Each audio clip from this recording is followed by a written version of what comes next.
Our mission is to impact the lives of the people we serve personally, professionally, financially. That's not just you. That's your team. That's your suppliers. That's your vendors. That's your competitors who want to collaborate. That's our employees at Cardone Ventures or at Grant Cardone's organizations. Here we go.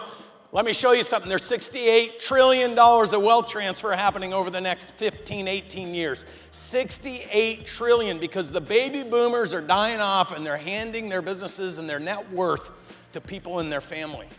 And that money is going to family offices and private equity groups who can't invest in things that are under $1 billion and generate positive income. When you're a small business owner, you can't take all the hedging. You can't do all that. You've got to almost be absolutely precise, which is why Grant has dominated taking ordinary people and giving them access to extraordinary assets through Cardone Capital.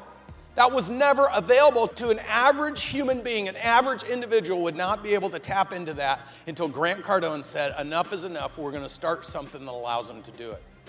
The trillion-dollar private equity groups are licking their chops knowing that they're going to clean up. But here's the interesting piece. Businesses under 125 million, the small and mid-sized business market, there's 31.5 million businesses in that space. 25 million have a single employee, a founder, and they don't even know how to hire one more employee. And the sad part is those people are making less than $76,000 a year, less than the average median household income. But 5.3 million of those business owners have between 2 and 12 employees.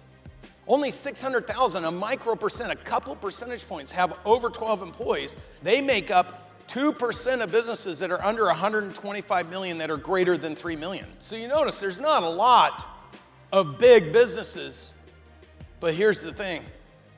That space is currently identified, and they think it's a lot bigger, but it's currently identified as a $12 trillion marketplace. So if you're under 125 million, the way I view the world, the way I view our strategy, the way I view our opportunity, what I've been able to prove in the businesses I've built thus far, is if you can find independent business owners who are like-minded, who have the courage and the resilience to learn and grow. And the last conversation was a lot centered around leadership, because nothing was ever big without great people, and you have to learn to go find them and attract them. You got to be able to bring them into your organization. We're going to talk about this.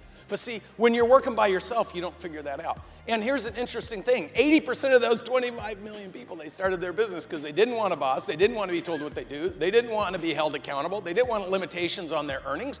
And that's how many of you entrepreneurs got in business. But see, until you actually mature in the leadership cycle, you actually think everybody you hire is like you. So you ignore them. You think, oh, they don't want to be told what to do. They don't want a limitation on their earnings. Oh, they don't want to be bothered. So you leave them alone, and then all of a sudden you're frustrated that your people aren't working for you. Well, we're going to talk about that for a minute, because that's what plagues the small to mid-sized businesses. In fact, 98% of all businesses that are under 125 million are under 3 million. So that tells you how big the marketplace is. Getting stuck at 3 million is where our research starts. But I want to show you something, because Grant Cardone will tell you, until you set targets and pursue them, you won't succeed at the level that's available to you. You've got to have targets. You've got to increase your activity and pursue those targets. So look at our target. There's 5.1 trillion businesses that are going to sell in the small to mid-sized business space in the next 5 to 8 years. It's 2.3 million businesses. They employ 25 million people. That's our target. Who here wants to be a part of building a $5 trillion 10X business? Let's go, I want to hear it. Let's go. Okay, so listen. Vision. Our vision is to create 1 million 10X businesses. Now to us, a 10X business is not an average business. And if you think about doubling the size of your existing company as, oh, that's a home run, that's still average. The market's so huge. The opportunity is so massive. But see, the opportunity is not just for you, it's also for the people who trust you and follow you and want to succeed under you. The most powerful thing you can do as a human being is create life for other human beings. If you agree with that, I want to hear a 10X. So what's next? So our mission is so simple. Our mission is to impact the lives of the people we serve personally, professionally, financially. That's not just you. That's your team. That's your suppliers. That's your vendors. That's your competitors who want to collaborate. That's our employees at Cardone Ventures or at Grant Cardone's organizations. Those are our employees, your employees, you sitting in the crowd. See how easy this is? Everyone can get behind it. And what we want to talk about is how you take an ordinary business. This goes back 40 years, Michael Gerber, EMED. The whole point in business is to take ordinary people and teach them to create extraordinary results. And if you think that way and you build your business to model, mimic, and show people how to master what you can prove works, you have a $25 million business, provided you're doing between $250,000 and $500,000 of revenue per employee. We've researched thousands and thousands of businesses, and if you can generate $250,000 of revenue to $500,000 of revenue, you have easily a $25 million business, and a little more difficult, you have a $125 million business. Now, I don't want you to take my word for it. I actually want you to see it actualized by people who have done it. These are the break points from the research I did.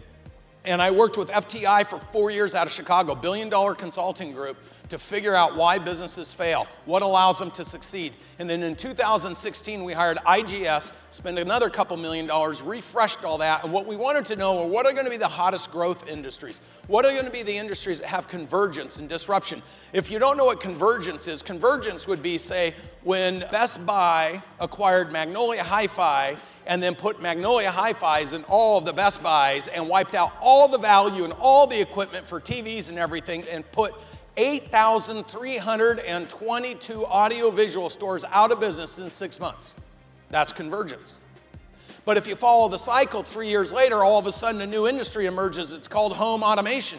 And now home automation is 5 times bigger than when it had 12,000 people.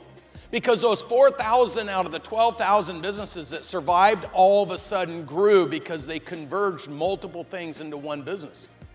Now, disruption is something like Hollywood, Video, and Blockbuster fighting for each corner, ignoring Redbox, ignoring Netflix, ignoring streaming. They had all the resources, all the money. They could have done all that themselves, but they got so locked on their strategy that they failed to see where the world was going. Now, we've researched thousands of marketplaces and those types of events to understand algorithms of what are the lead indicators for hot markets so that we could build into creating value for business owners that are in those markets. How many of you would love to know which markets are going to be the most valuable markets over the next 10 years? If you knew that, would you move faster? If you knew that, would you think bigger? If you knew that, would you pursue it with a vengeance? Absolutely.